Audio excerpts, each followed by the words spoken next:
We are going to start our session. I will present Professor Anthony Bale. He is from Birkbeck, University of London, and he brings us today a paper entitled Margery Kempe, A Mixed Life.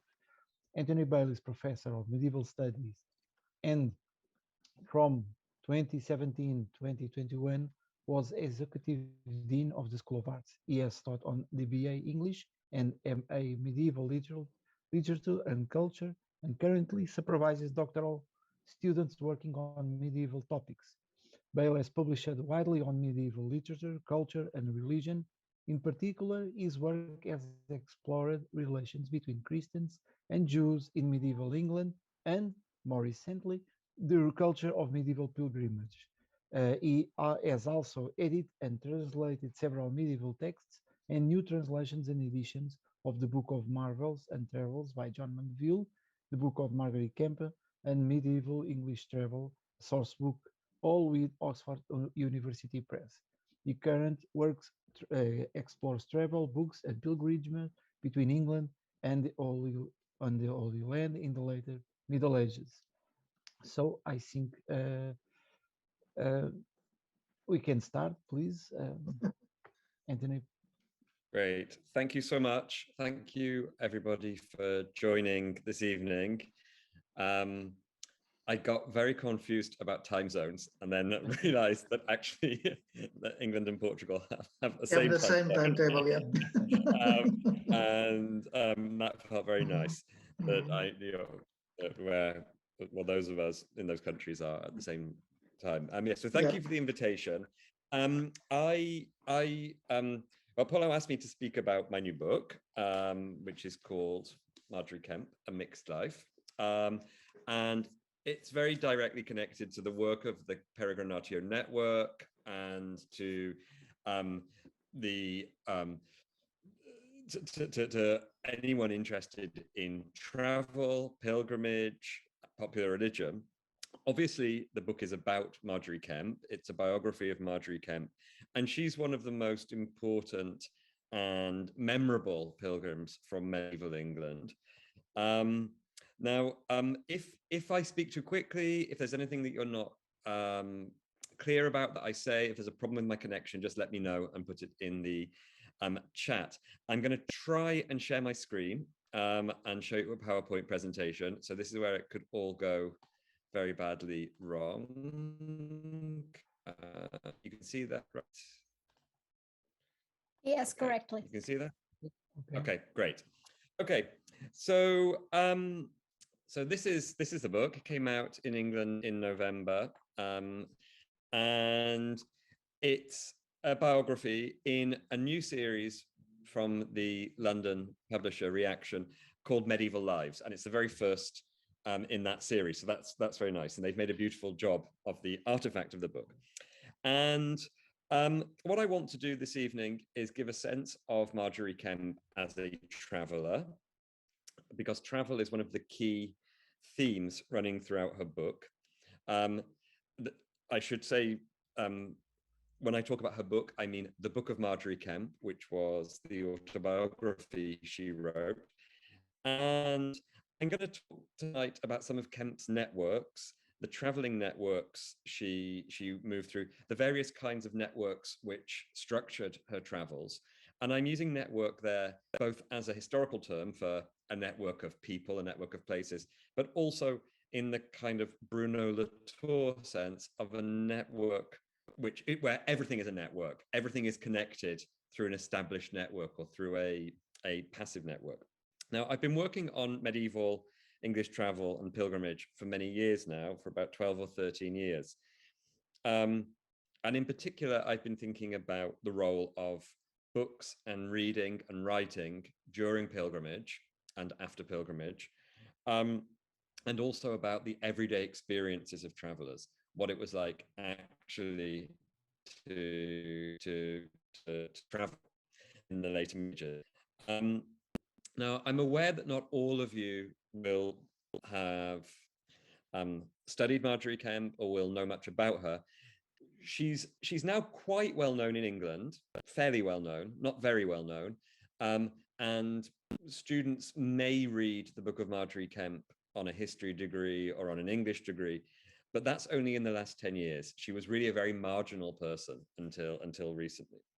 So I'll give you a brief introduction to who Kempe was. I'll try and summarize her life, and then I'll talk a little bit more about her travels. So Kempe was born in the early 1370s, probably in 1373. And she was born in a town called Lynn in the east of England, now called King's Lynn. And this was a major port. I'll show you some pictures of it in a moment. She was the daughter of a man called John Burnham, who was the mayor of Lynn and the MP for Lynn. And then she married a man called John Kempe. And with him, she had 14 children. She dedicated her life from about the age of 30 something. She dedicated her life to pilgrimage, mysticism. She made a vow of chastity. She started wearing white clothing. And the book that she wrote in the 1430s, so when she was in her 60s, the book of Margery Kempe, describes how she underwent a kind of spiritual crisis after the birth of her first child and started to receive visions and mystical conversations with Christ. And the book is not an accurate historical record in the sense that it tells a historical story logically or without gaps. There's lots of gaps in it, but it is historically accurate as far as it goes. She talks about herself being a brewer and a miller, and her business is failing, about her attempt to dedicate herself to a life of contemplation and prayer, and her various failures and trials at that. And in around 1410, she was commanded by Jesus in a conversation with her to visit Jerusalem, Rome, and Santiago de Compostela. And she wrote down her book, or dictated her book, in the 1430s, which describes her mystical conversion and her journeys. And her book basically includes a huge amount of unique amounts of detail about medieval England and medieval Europe. And it's pretty exceptional as a biography of a medieval woman, particularly as a non-aristocratic woman. She was quite wealthy, but not aristocratic. She was very much what you'd think of as now a bourgeois woman. She was very much rooted in the guilds and business world of the town of Lynn. So the Book of Margery Kempe, it's one of those pieces of writing that it's just an incredible document. If you haven't read it, I strongly recommend you go and read it. It opens this incredible window onto medieval life, onto gender, religion, travel, and everyday details that you don't get in other sources about, what people ate. In Norfolk at this time, people ate a lot of stockfish, kind of dried cod, and lots of details about clothing. She talks about her slashed cloaks with various colorful linings, and that kind of thing. There's a lot of intimate detail. Now, Kempe so the actual book itself, I should say, only one copy of it survives in a manuscript now in the British Library. And it's often called the earliest autobiography in the English language. I don't think that's a particularly useful way of seeing it, because it's actually quite a collaborative document that she dictated to various people. But it's one of the earliest pieces of writing, along with the writing of Julian of Norwich, who Kempe actually met. She went to her anchor hold, her cell in Norwich, and talked with her. But they are the earliest pieces of some of the earliest pieces of women's writing from medieval England. So that's a kind of very, very general introduction to Kemp. Now, Kemp's book describes her life as a pilgrim, both as a pilgrim on the spiritual path to perfection, and also as a traveling pilgrim who travels a lot around England and Europe. And her book describes the great pilgrimages of medieval Latin Christendom, Jerusalem, Rome, and Santiago. And her pilgrimages are really important to our understanding of the book, but also they give us a really detailed sense of the kinds of interactions that Kemp had during her journeys. So in my talk, for the rest of my talk, really, I'm going to talk about the kinds of affiliation relationships that travelers had on their journeys as described by Kemp, and address a little bit the question of how unusual Kemp was as a female traveler. But also, I want to give a sense of Kemp moving across these established networks and the way in which travelers were supported or enabled through these networks. Now, Kemp's life was very much a European life, moving across Europe and in cross-European cultural currents. And in the form in which it's written down, the Book of Margery Kempe has a lot of similarities with the life of another Northern European holy woman, which is Saint Bridget Begitter of Sweden. And many people have noticed this relationship before. This is not new, but Bridget of Sweden died in 1373, around the time that Kemp was born. And her cult was very popular throughout Northern Europe and the Baltic and Italy, actually, in the late 14th and early 15th century. Bridget was a member of the Swedish aristocracy and had 8 children, and was widowed at around the age of 40. And in her widowhood, Bridget developed a very distinctive mystical voice, which she wrote down, she recorded in her Liber Celestis, her Book of Revelations. Now, Bridget had a degenerate son called Karl, who died before her, and he's a very important character in her revelations. And Bridget was a devoted pilgrim who went to Jerusalem and lived in Rome. And there's many similarities that Kemp seems to have modeled herself on Bridget. Bridget had a large family, a wayward son, long-distance pilgrimages, a mystical relationship with Christ. And these similarities are drawn out in the Book of Margery Kempe, as well as Margery Kempe using some imagery taken from Bridgetine texts. So, for instance, Margery Kempe talks about God's voice as a pair of bows, which is an image that Bridget uses. Both of them miraculously don't get seasick when they're traveling by sea.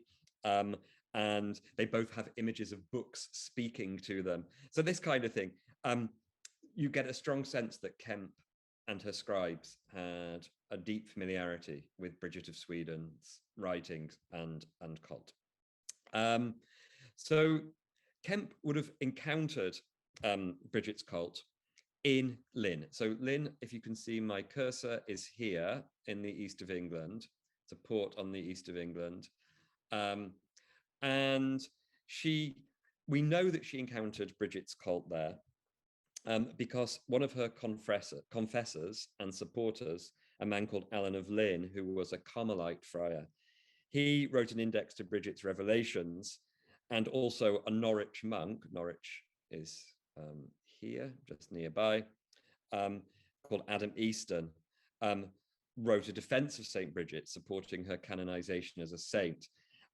We know that Bridget's canonization was also being discussed at the Council of Constance in 1414, which Kemp was in Constance then. So there's various points where she would have encountered Bridget. And in Rome, Kemp visited the Casa di Santa Brigida, next to the English hospice for pilgrims, and she met Bridget's former maidservants. Now, the point I'm just making here, and the reason why I'm starting with Bridget of Sweden, is that we need to imagine in late 14th and early 15th century England, a maritime world where Scandinavia, the Baltic, and Northern Europe were very closely linked to this part of Eastern England, and were in many ways much more closely interlinked than continental Europe, than Southern Europe. Now, both Bridget and Margery Kempe, by the way, they both struggled and strived to live a mixed life, which is where I got the title for my book from, a life that was between the spiritual and the secular, or the monastic and the secular. Now, this is all just a way of locating Margery Kempe in the North Sea world. And in particular, something which is very apparent in her biography is the importance of the Hansa, that you've got on this slide here, the trading network of Northern Europe and the Baltic, what we now call in English the Hanseatic League. This was absolutely central to Kemp's life and to everyday life in the town of Lynn. Now, the Hansa was a kind of network, a guild network, a flexible arrangement, but it brought people and goods together through trade and transit.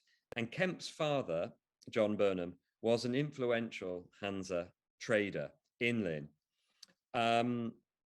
He made his money through the import and export of goods with Hansa ports, particularly with Gdansk, Danzig in Poland, and Stralsund in northern Germany.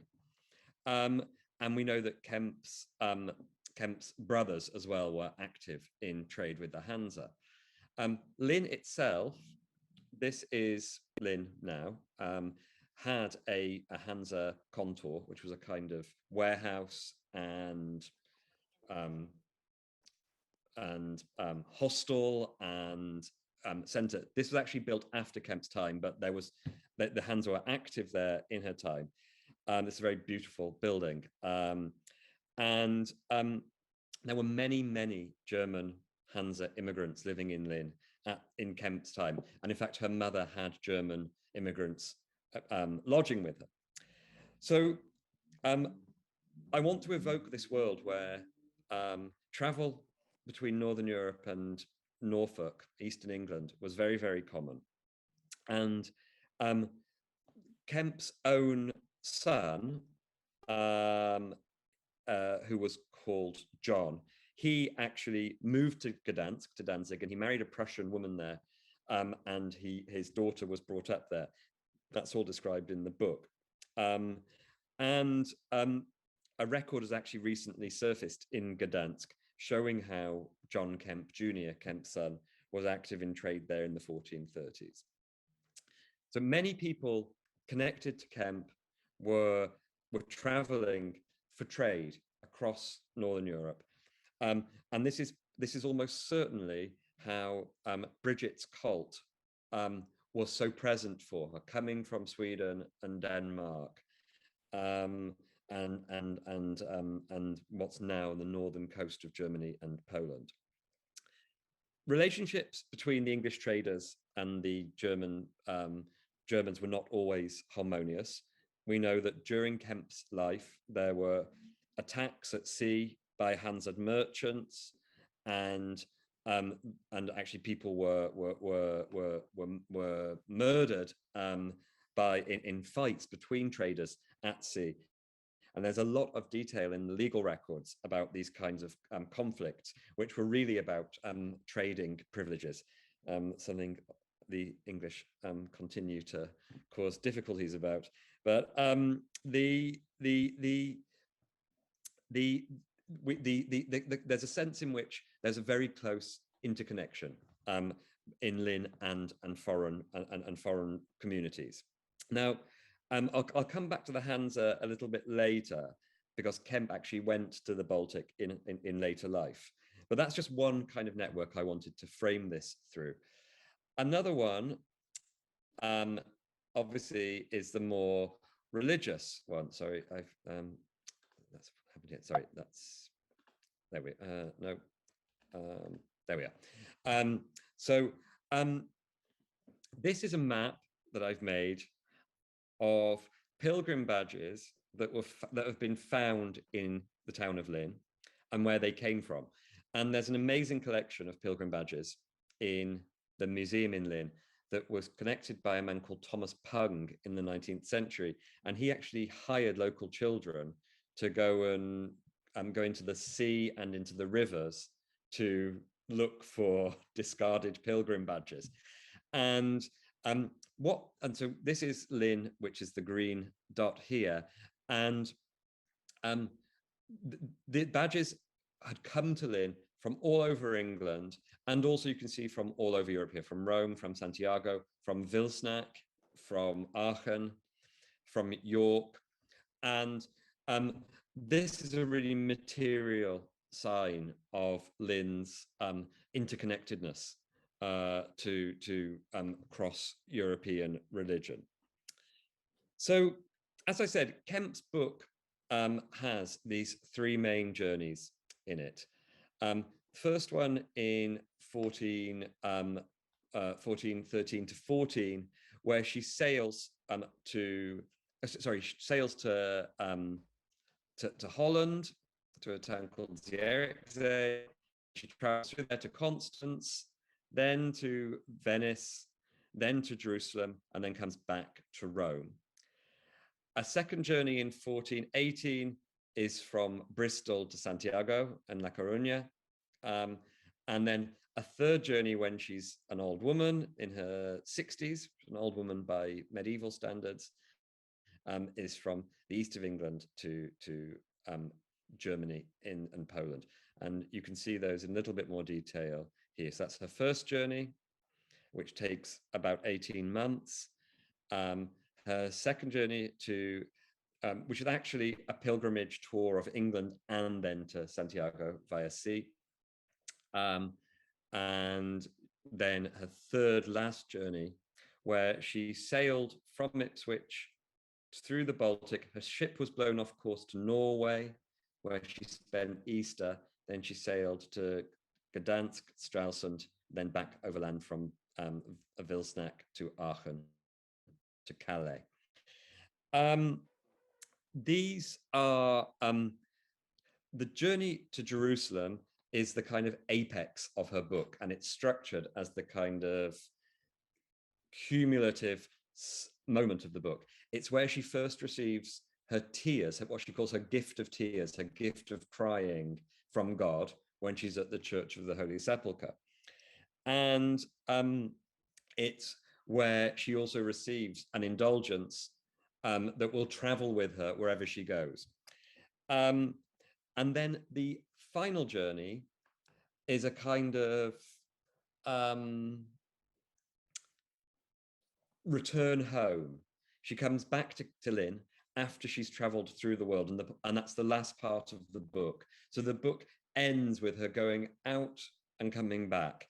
And it seems to be structured as the book seems to be structured as it starts in her bedroom with her spiritual crisis after childbirth. It goes to Jerusalem and Rome and Santiago, and then it comes back to Lynn, where she prays for her readers. Now, in terms of the sources we have, Kemp is very unusual to have given so much detail about her travels. But I want to ask briefly how unusual she was as a female traveler. We actually, we don't have that many similar records surviving of female pilgrims from England, but there are amazing documents from the mid-15th century from the English hospice at Rome, which is now the English College. And they show the admission records there of pilgrims from England and Wales in the 15th century. And looking at those as a whole, we know that about 1 in every 30 English and Welsh pilgrims to Rome was female. And they show that some women traveled with their husbands. I've just given you a few examples here. Alice Gibson and her husband, William. We know nothing else about them. Some people didn't have a surname, and appeared to be passing through. Other people travelled with their kinswomen, their daughters, their sisters, and some people seem to travel as friends. Some people travelled to work in the Pilgrim Hospice. There's various examples of women looking after sick pilgrims or working as a washerwoman. And then there's the last one here, Alice Melton of York. She died at the Pilgrims Hospice in Rome. And there's a sense from these records that many women were not aristocratic, not even wealthy, and that you could go to Rome as a pilgrim and survive on charity. Kemp herself describes her female servant who travelled from Lynn to Venice with her, and then the servant abandoned her because she was getting on her nerves. And the servant then went to the English hospice in Rome and became a member of staff there, looking after the wine cellar. The other place where we often find female pilgrims in the English sources is in legal records, legal disputes, as pilgrimage often seems to have been a point where women disappeared dubiously. They tried to either get out of a marriage, or they tried to get out of debts, or they tried to go beyond the reach of the law. And pilgrimage, in particular women's pilgrimage at this time, is often discussed in terms of disguising, deceit, dishonesty.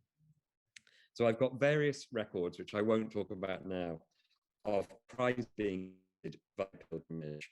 And the two most common kinds of crime involve women. One is marital or sexual crimes, and the other is to do with business, on absconding with goods or money, somebody disappearing with someone else's goods. So I don't think Kemp was that unusual as a female pilgrim, is what I'm saying here. What's unusual is that she had a book written about her pilgrimages.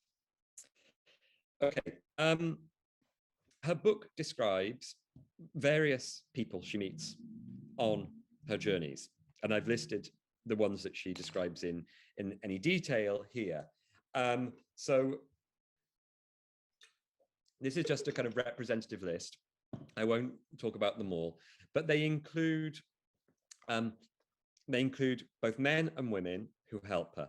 So on the left-hand list, in bold, there's a man called William Weaver, who accompanies her to keep her safe on the journey. There are women in Italy who offer her their beds. There are some German pilgrims at Mount Joy near Jerusalem who help her. They give her some spices as medicine when she's about to faint. There's a good-looking Saracen, a well-faring Saracen, a good-looking man who helps her up a mountain in Jericho. There's a woman called Margaret Florentine in Rome who looks after her and gives her charity, gives her food and wine. A man called Marcello in Rome who also gives her food. A Bohemian or German confessor called Václav, who she meets in Rome and can miraculously understand her, even though he doesn't speak English. There's a baby called Bridget, who she's the godmother to in Rome. There's a ship's master who looks after her, and an English monk who looks after her. So these are some of her friends and supporters. And it seems that finding charity, finding support as a traveler was actually quite easy. I want you to note here that most of these people aren't English. So she's not necessarily finding other English people to support her as a pilgrim. As an English woman, she actually relies on all kinds of strangers and international relationships. There are some, so in the right-hand column, I put some other examples of her friends, but I won't talk about them now. But to give just to give you a sense that they come from different walks of life, they come from different levels of wealth, they're in different places, and that it seems to have been normal to set out as a pilgrim without enough money, without enough support and then to rely on strangers and charity for it. The church obviously is the most important social network in Kemp's account, and groups of pilgrims. But she also makes lots of enemies through this, which including her other pilgrims. They abandon her near Venice. They steal her money. They cut her clothes short to make her look stupid. There's a lot of friction with the other pilgrims, but I'm not going to dwell on that this evening. So this is one of the people she meets. This is this first guy, William Weaver, a man from Devon, and I've put it into modern English here, and I'll just read this. This is from the book of Margery Kempe. This creature went into a church. This is somewhere by the side of the road, and asked our Lord to arrange a guide for her. And then our Lord spoke to her and said, "You shall have a very good assistance and a very good guide." And soon afterwards, an old man with a white beard came to her. He was from Devon in England, and he said, "Madam, will you ask me for God's love and for Our Lady's to walk with you and be your guide, as your compatriots abandoned you?" She asked him what his name was. He said, "My name is William Weaver." She took her leave of her party, of the rest of the pilgrims, with a very long and rueful face, inasmuch as she was in a foreign country and knew neither the language nor the man who was going to guide her. And so she and the man went onwards together in great fear and gloominess. And they went on together. The man said to her, "I'm afraid you shall be taken from me, and I'll be beaten up because of you and lose my jacket." She said, "William, don't be afraid. God shall guard us very well." And every day this creature was mindful of the gospel that tells of the woman who was taken in adultery and brought before our Lord. And then she prayed, "Lord, as you drove away her enemies, so drive away my enemies, and guard well my chastity as I vowed to you, and never let me be defiled or raped or sexually assaulted. And if I am, Lord, I will make a vow that I will never come back to England as long as I live." Then they went onwards day by day and met with many excellent people. And they said no evil words to this creature, but rather gave her and her man food and drink. And in many places they went to, the good wives who were at their inn and had her lie down in their own beds for God's love. And our Lord visited her with great grace and spiritual comfort as she went on her way.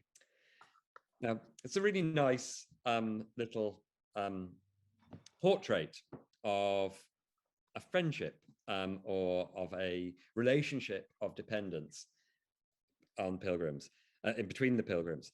And you'll see here how William Weaver appears as if by magic. In Kemp's account, he's given to her by God.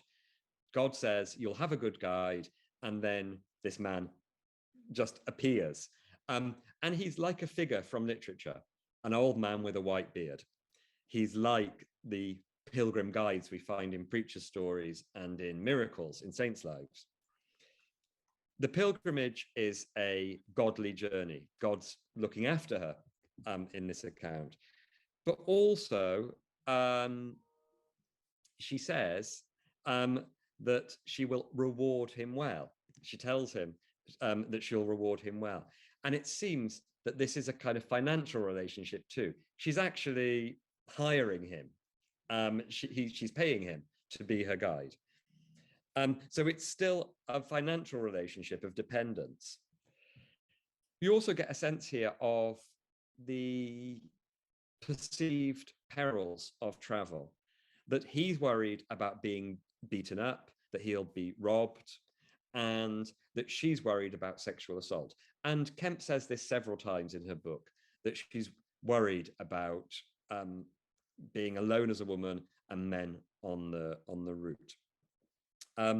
But that's also answered then by God protecting her, and by, in this last paragraph here, the reception of charity, of the corporal work of taking in strangers, of giving people a bed. So that's one of her descriptions of how she establishes a relationship. And William Weaver, this man, disappears from the book as quickly as he came into it. Then that happens a lot in Kemp's relationships. They are very important, and then they suddenly stop being important. The next example I want to give you is, I've kept this one in Middle English just so you get a sense of Kemp's language, though I know it's a little bit difficult. And this is where she's in Italy between Bologna and Assisi, and she meets there a woman who had come from Jerusalem, and she had an ass, a donkey, which was carrying a chest, a box, a trunk. And the woman had an image in the chest, an image in the chest. And when they came into the good cities, she took out the image in the chest and she set it in worshipful wives' laps. She set it in the laps of the rich or honorable women. And the women would put clothes on it, put shirts on it, and kiss in it as if it had been God itself. So they are worshipping this little image of Jesus and kissing it and clothing it. It's like a holy doll. When the creature saw the worship, when Margery Kempe saw the worship and the reverence that they did to the image, she was taken with such devotion and sweet meditations that she wept with great sobbing and loud crying. And she was moved because in England, she'd had meditations about the childhood of Christ. And now she'd seen this in her spiritual eye and then in her physical eye. Now, at the bottom of the paragraph, I'll just read the last few lines.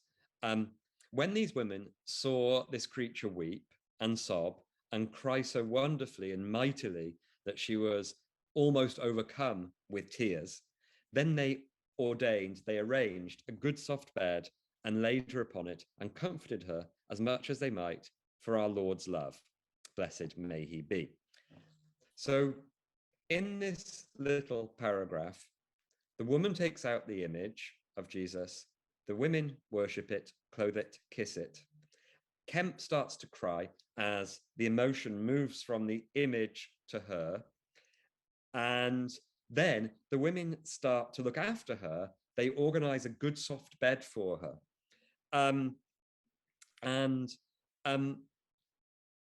We have here the movement of emotion from the image to Kemp, which is very characteristic of Kemp's religion, that things like dolls, sculptures, pictures transfer to her soul. But also we have this apparently spontaneous community of women looking after her. It's specifically a female community here. And these kinds of holy dolls were very popular in Italy and Germany, but not in England. And this would have been something that Kemp hadn't really seen in England. So we also see how religious currents and religious fashions and trends were communicated on pilgrimage. And Kemp is here bringing back something that was not really well known in England. Okay, so the last little example I want to give you of a kind of friendship or a relationship is when Kemp becomes the godmother to a baby in Rome called Bridget, Bridget. And she just says, very brief account, there was a fine gentlewoman in Rome asking this creature to be the godmother of her child, and she named it after St. Bridget, for they had known her during her lifetime, and so she did. After that, God gave her grace to be greatly loved in Rome, both by men and by women, and to find favor amongst the people. So here, what happened in Rome to Kemp is that she was expelled from the English hospice, which was the main center for English pilgrim, and she became voluntarily poor, like other saints, like St. Bridget, like St. Francesca Romana, like Catherine of Siena, all of whose lives Kemp knew about. Kemp became voluntarily poor. She relied on the charity of people, and she became a community, or she became the center of a community of non-English people devoted to Saint Bridget. And in Rome, Kemp seems to have started to define herself as a kind of holy woman, a holy outsider, rather than as a kind of package tour English pilgrim, if that makes sense. So in the rest of her book, pilgrims travel in groups. They stay on a very established itinerary. And then in Rome, Kemp kind of becomes more like a kind of independent traveler. It's like her gap year. She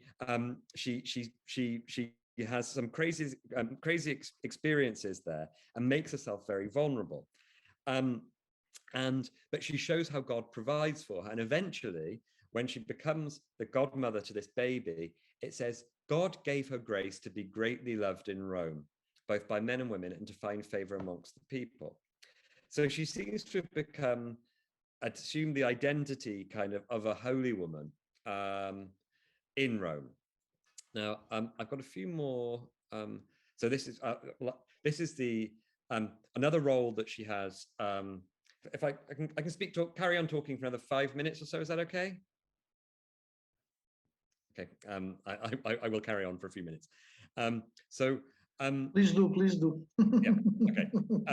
So this is her account of when the ship is blown off course to Norway, and here she's looked at. This is when she's in her 60s, and she's looked after by the ship's master, the ship's captain, the aforesaid creature, Margery Kempe, found such grace in the ship's master that he organized meat and drink for her and all that was necessary for her as long as she was on board the ship. And he was as tender to her as if she had been his mother. He covered her on board ship with his own clothes, and otherwise she might have died of the cold, but she was not as well equipped as others were. So this is another role for her as a very vulnerable person who's taken, he was tender to her as if she had been his mother. And repeatedly, she casts herself as the surrogate mother to younger men, priests, the ship's captain, confessors, where one of the roles available to her is a maternal role. And that obviously is then connected to her kind of devotion to people like the Virgin Mary. Okay. And finally, this is when she's at Aachen on the way home. And once again, she's at this point, she is very poor. She's covered in fleas and vermin. And she describes how she has to sleep rough. She doesn't know the way home. She's been variously rebuked by people. But when they reached Aachen, the creature met with an English monk who was on the way to Rome. And so I think this is a really nice portrait that she's coming back to Calais and back to England. He's going to Rome, and they meet in Aachen. And this, again, happens repeatedly in the book of Margery Kempe, that pilgrimage sites are nodal points for people to meet. And actually, several times in the book, people catch up with each other in one place who met previously on the route. And this seems to be quite an established thing. She was much comforted insofar as she had someone she could understand. So they waited together there for 10 or maybe 11 days in order to see the relics of Our Lady's smock, the Lady's Virgin Mary's dress, and other holy relics. And then she spoke with a poor friar, and this is a different man, offering to pay his costs until they reached Calais, if he would wait with her and let her travel with him until they got there. And she gave him a reward in addition to his labor. The friar, being terribly thirsty, said to the creature, I know these regions well, for I've often gone this way towards Rome, and I know well there's an inn a little way from there. Let's go there and have a drink. So there's this really nice portrait of the practicalities of traveling, but also, again, her need to use, at times, money to protect herself, to find out the way, to get someone to look after her. Oh, whoops, no, that's not what I wanted. Here we are. So I've really said very little about the book of Margery Kempe, but I've introduced you to some of her kinds of traveling. But if I'm going to make an attempt to make some kind of conclusions for us to talk about, they would be that the book of Margery Kempe shows that English people and people from around Northern Europe were very active and mobile throughout the continent in the 14th and 15th centuries, usually going on established routes, established itineraries, with this crucial importance that we know from travel writing of way stations, that you had to get between places to have a successful journey. And that's where the infrastructure of inns, friends, charity could exist.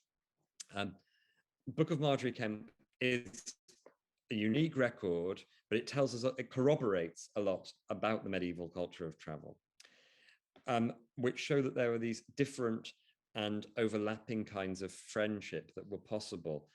Vertical friendships where somebody was depending on someone else, horizontal friendships where people needed each other, transient friendships where people met and then moved on, practical friendships where it was about confessing or a craft or an innkeeper, expedient friendships where somebody was necessary or desirable, and dependent, and relationships of dependence.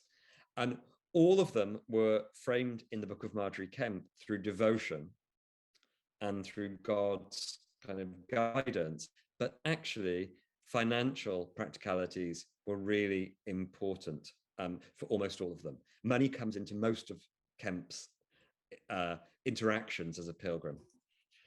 The church here acted for Kempe and for medieval pilgrims as a transnational institution. And when Kempe is in trouble in a city, she will go to church and find a confessor, even when they don't speak English and she can't speak. Religion and pilgrimage, kinds of new relationships across national boundaries, linguistic boundaries, and class boundaries. You often see people of different social classes mixing in the Book of Margery Kempe. The friend she makes in Rome, who she calls Margaret Florentine, was actually Margherita degli Alberti, who was from the Alberti banking family, one of the richest families in Florence and Rome, and the family that introduced the cult of Saint Bridget to Italy, or to Tuscany. And Kempe has access to this incredibly wealthy family, really at the heart of what we think of as the Italian Renaissance, as a holy woman and as a poor pilgrim. And so there's a kind of unpredictability to the relationships which are possible in pilgrimage. But even though Kempe's world is very international, the town of Lynn, center of her world, and all roads led back to her church there and to the town. So as well as there being this kind of very expansive, open sense of the world out there and of abroad, there's also a very strong sense that all roads lead back to Kempe's home. And just to finish, the Book of Margery Kempe doesn't tell us anything about her death, but we have two very different pieces of information. She probably died in 1439, so she would have been nearly 70 by that point. And she